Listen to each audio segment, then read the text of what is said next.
It's time for Around the Ozarks Sports Scene, brought to you by Fast Break Sports, the largest selection of cards and card supplies in Southwest Missouri. Now here's your host, Scott Puryear.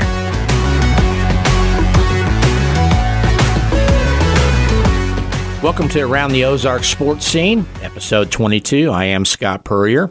As always, thank you for tuning in and joining us. Special guest today is a retiring Republic high school girls basketball coach, Kris Flood, who won a couple state championships and more than 500 games and just a great career down there. So we'll visit with Kris here in a few minutes. We start out each week with our Look Ahead segment, kind of giving you a little preview of things to watch in the local, regional, national sports world and what we're paying attention to. And, of course, that would start with March Madness, the NCAA tournament, both the men and women down to their Sweet 16 rounds. Been very chalky so far, meaning favorites advancing. So if you picked a lot of upsets in your bracket, you probably can crumple those things up right now because it's not going well for you, I would imagine. But looks like UConn on the men's side and the defending national champion, and then, of course, South Carolina on the women's side, the perennial number one all year, look very tough. So would expect those two to continue on rolling right through this weekend as we get down to a Final Four for the following weekend. Missouri State baseball Bears are back home this weekend. Get out and check them out. They're playing a series Friday, Saturday, and Sunday at Hammonds Field against Illinois State. It's a Missouri Valley Conference series. Bears are 10-12 overall and 1-2 in the Valley. Won the opener last weekend at Indiana State in a clash of the favorites in the league and then dropped the next two. So the Bears will be looking to bounce back. They've got a Tuesday night game this week against SEMO coming in before Illinois State comes in on the weekend. So go check that out.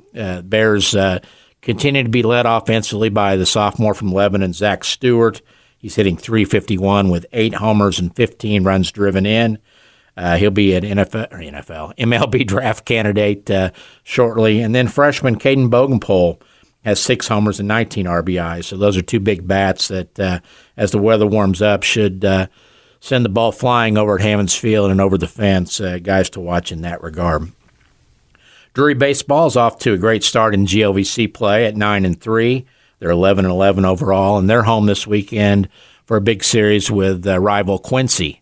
It's a Thursday, Friday, Saturday series to avoid playing on Easter. They'll play 2 on Friday starting at noon. So if you haven't been to Mark Orley Field at Metter Park, the renovated Metter Park with turf, artificial turf, just a lot of new amenities over there. Get out and check it out as the Panthers take on Quincy, and what should be good weather days Friday and Saturday in particular there.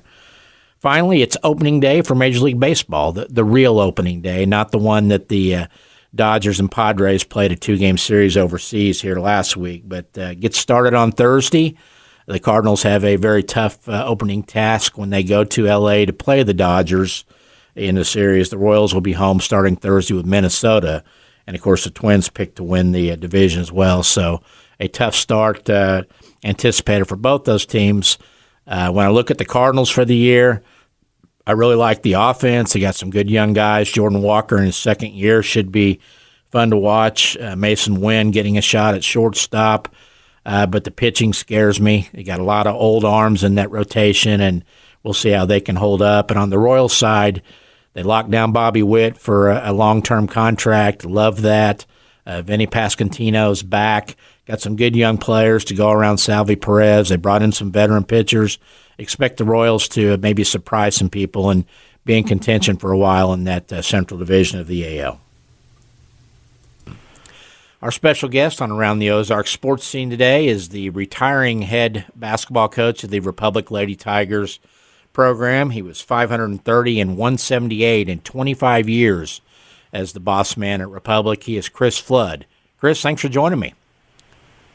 Thanks for having me on. You betcha. Announced the retirement about 3 weeks ago. Any second guesses of the decision, or are you pretty solid on what you decided? No, I was very comfortable with the decision to go ahead and step away. So, it wasn't so much the coaching. I love to keep coaching as far as that goes, but some of the other stuff was starting to